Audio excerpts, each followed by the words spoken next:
Selon une étude de la Direction de la Recherche, des études, de l'évaluation et des statistiques, entre 350 000 et 460 000 événements indésirables graves se produisent chaque année à l'hôpital. Ils sont essentiellement produits par des actes invasifs, médicaments, chirurgie, implants. On pourrait en éviter jusqu'à 190 000. On estime à 750 000 le nombre d'infections nosocomiales par an. 30% pourraient être évités.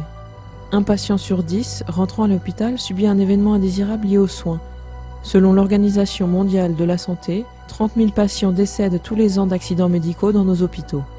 La Fédération hospitalière de France estime qu'il y aurait entre 200 000 et 400 000 opérations chirurgicales inutiles en France tous les ans. 144 000 patients sont hospitalisés inutilement chaque année en raison des médicaments prescrits, selon l'Agence française de sécurité sanitaire des produits de santé. Les médicaments prescrits sur ordonnance tuent plus que les accidents de la route, la pneumonie ou le diabète. La plupart des effets secondaires sont pris pour de nouvelles maladies ou de nouveaux symptômes, aboutissant à l'administration de soins et de médicaments supplémentaires, ce qui augmente encore le risque de décès. Le coût des effets secondaires représente 79 milliards d'euros au sein de l'Union européenne. Il tue près de 200 000 Européens tous les ans. S'il y a autant de réactions négatives aux médicaments en France et en Europe, c'est en raison du nombre de médicaments consommés et prescrits. De nombreux patients se voient prescrire une foule de médicaments aux dosages variés et aux effets contradictoires qui peuvent interagir et provoquer des réactions bien plus graves lorsqu'ils sont combinés. Nous avons atteint le point de saturation pour la prescription des médicaments. Nous sommes arrivés au stade où toutes les eaux testées contiennent des restes mesurables de médicaments. Les tonnes d'antibiotiques utilisées dans l'élevage de fermes, qui se répandent dans toutes nos rivières, donnent aux bactéries présentes dans les systèmes de traitement des eaux une résistance accrue aux antibiotiques. On retrouve ces bactéries dans nos réserves d'eau. La France détient le record de la consommation de médicaments en Europe. Les pharmacies distribuent tous les ans plus de 1500 unités de médicaments par patient contre 1000 en Allemagne et 750 en Italie.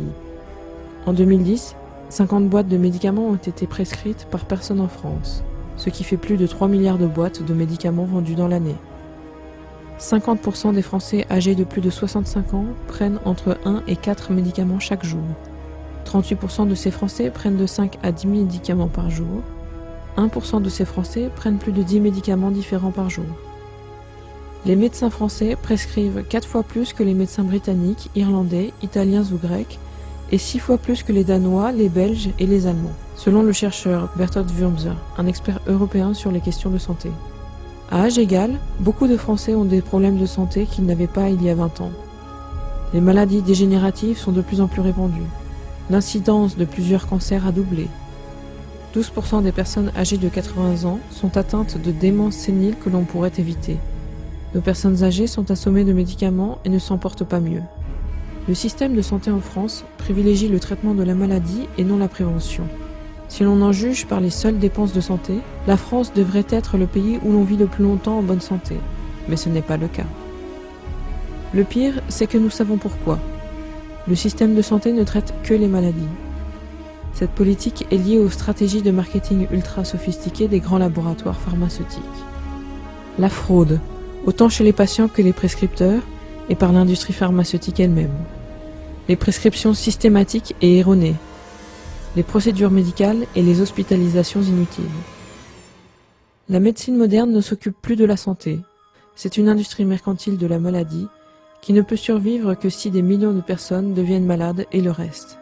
C'est une industrie qui refuse de prendre en compte des aspects vitaux de la santé comme le fait que le stress affaiblit le système immunitaire, ou que la nourriture industrielle, le tabac, l'excès de calories et le manque d'exercice sont des causes directes de la maladie, ou encore que le contact avec des milliers de toxines présentes dans notre environnement et dans notre alimentation ont un lien direct avec nos maladies.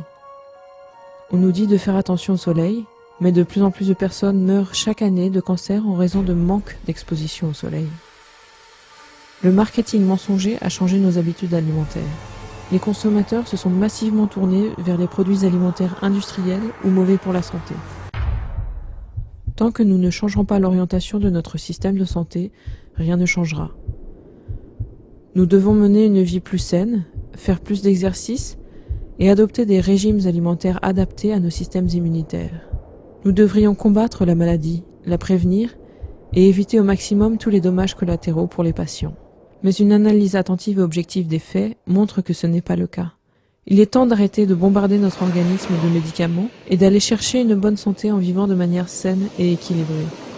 Le temps est venu de reprendre le contrôle sur notre santé.